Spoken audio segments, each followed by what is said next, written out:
Hi, my name is Mackenzie Curvin, and today I'm going to be talking to you about higher order questioning.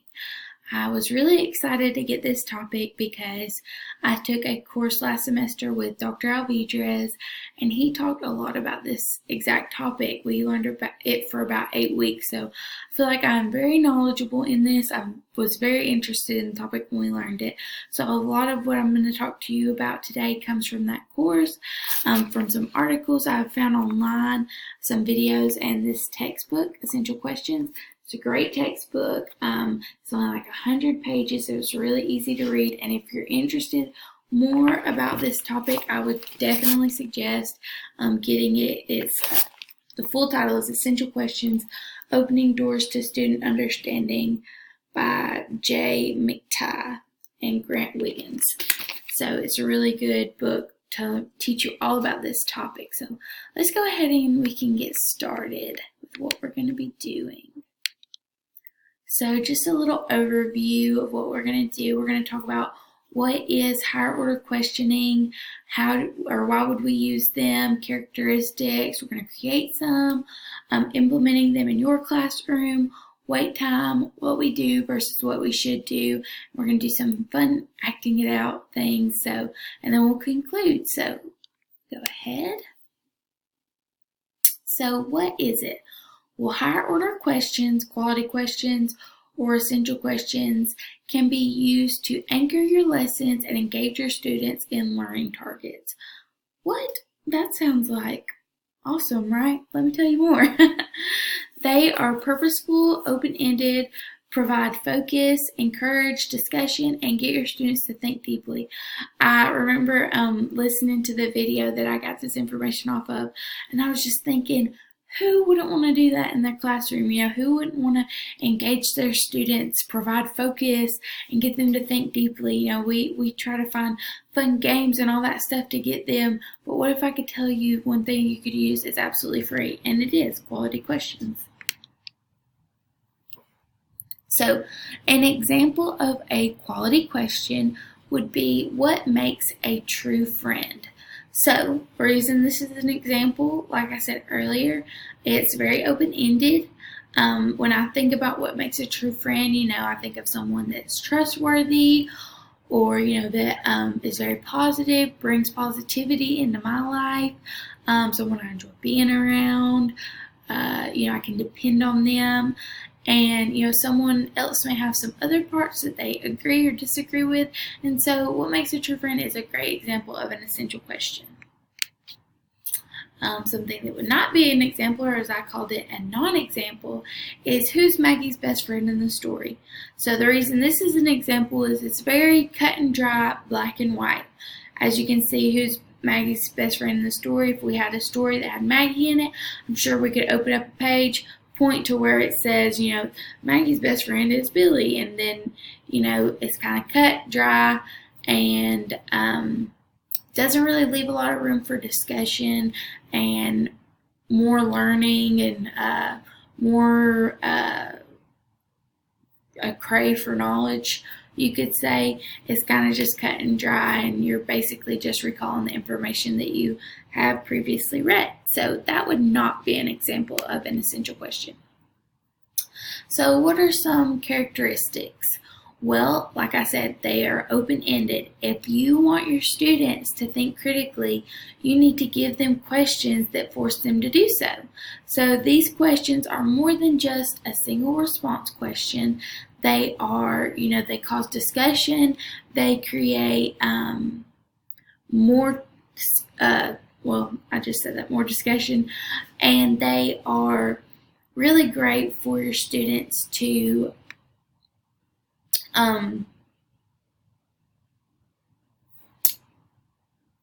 they're really good for your students to keep learning going and stuff. They are also thought-provoking, so these questions can often create more questions.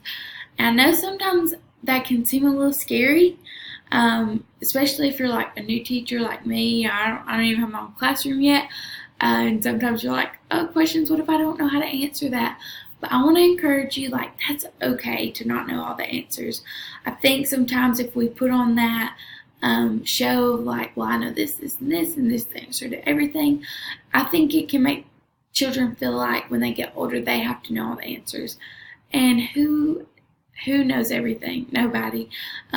It's always okay to learn, and it's always okay to question, and that's something that makes us good students, good teachers, good learners out in the real world.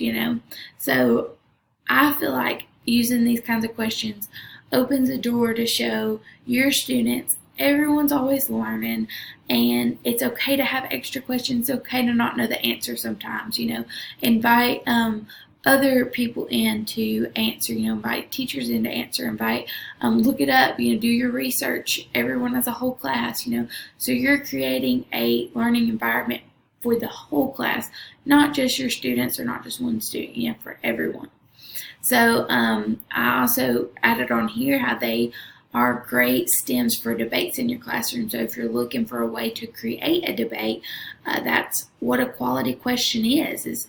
It's something that's creating that discussion between the class. So they are on a higher cognitive level. So these are not recall questions. They require your students to dig deeper, evaluate, analyze, predict, on the Bloom's taxonomy. They're those higher level order questions, and they are areas. The question is in that area that's up higher, more than just, you think about the triangle, more than just the top ones that don't require deeper learning. These are some things that you do need to have deeper learning, deeper understanding on to know, to be able to have that good discussion. So they are purposeful. What are you wanting your students to understand when they are discussing? So, you're going to ask a question with the intent to get something across, whatever it may be. That'll be up to you depending on what you're discussing in your class. But you have to keep in mind with those questions, who your audience is, what is your purpose, and what are you trying to have as the main impact when you ask this. So why should we use them? Well, we want students to be stimulated to think and crave more knowledge. Don't we all? We want all of our students to really want to learn more. We want them to enjoy school, right? And using these essential questions is a great way to get them to do that, because they're going to be discussing things that they may want to learn more about because of some topic or something that another student brought up. So they challenge our students to think outside the box and do more than just reverberate information that is given to them. So like I said earlier, they're not just recall questions. So you're really taking your students and challenging them to, okay, here's what I have. Give me some more back.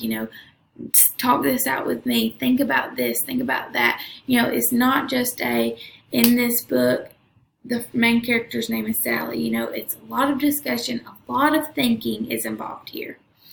Higher order questions help your students connect information to the world around them.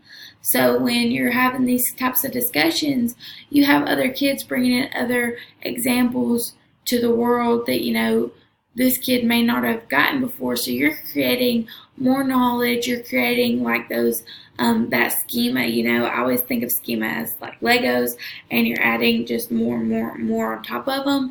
And so with essential questions, quality questions, higher order thinking, questioning, whatever you want to call it, you're able to do that because all the information that other kids are bringing up, and they're like, oh yeah, I know about that.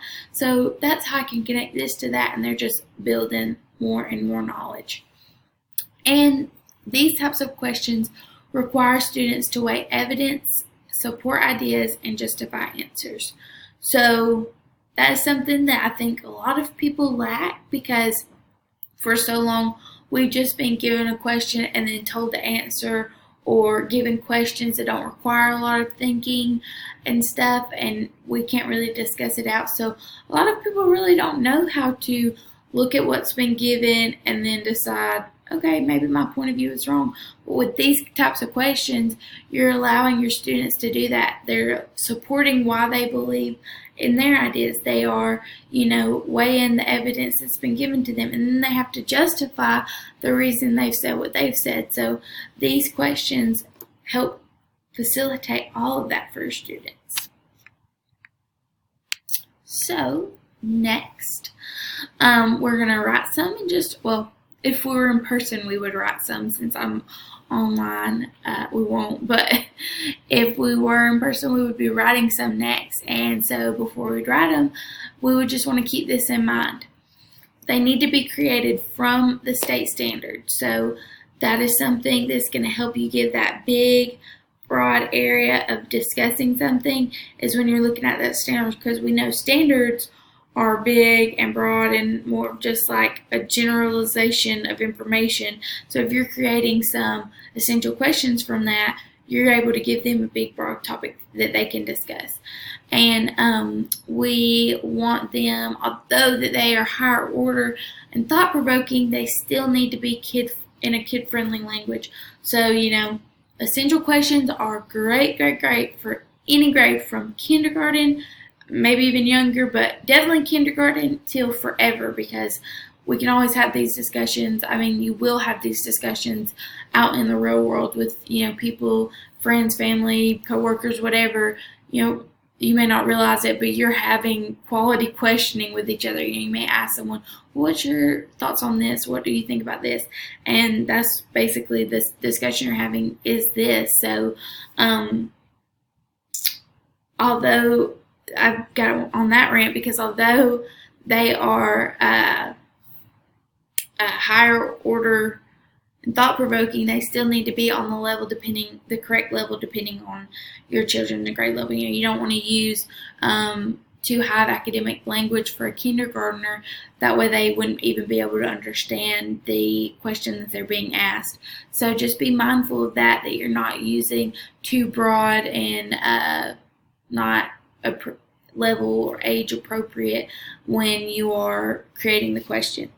So once you have it, make sure you go back and think about what makes this a quality question.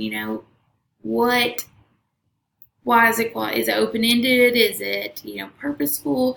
Is it thought-provoking? You just want to go back to all those things, which goes with my last one. I'm skipping one, but checking those characteristics. That's going to help you think about what makes that question a quality question. And you want to consider your purpose, audience, and impact. So just be mindful of who you're asking the question. What is the purpose behind it? What are you wanting them to discuss? And what do you want to kind of for them to leave and take away after they are, after all the discussion is done? So, like I said, if we were in person right now, we would get some of that big chart paper, and we would all get together and we would create some questions and discuss them. So, for instance, if I was doing this in a school that I was placed at, then each grade, kindergarten, first, second, all the teachers in that grade would get together and they would think of a question from a standard. They would have to base it off a standard for math, science, social studies, and language arts, and write those down. And then we would check them like I'm about to kind of go over on the next slide. And then we would even take some sticky notes and go around and kind of grade each grade's questions, whether we thought they were essential or not, by reading them, and kind of leave them notes whether we thought they did a great job or if we thought I didn't really think this was essential because this or whatever. So we would do that. So since we're not in person, we're just going to pretend that we did that, and now we go on to checking it. So is it open-ended? And each group would check their questions. Is it thought-provoking? Is it on a higher cognitive level? Is it based off the standard and language students can understand? And is it purposeful? So we would check all those things, and then once we've checked them all, we'd all get up and then move to each grade level and check that work there and see, what we thought, was it essential, was it not, and discuss that.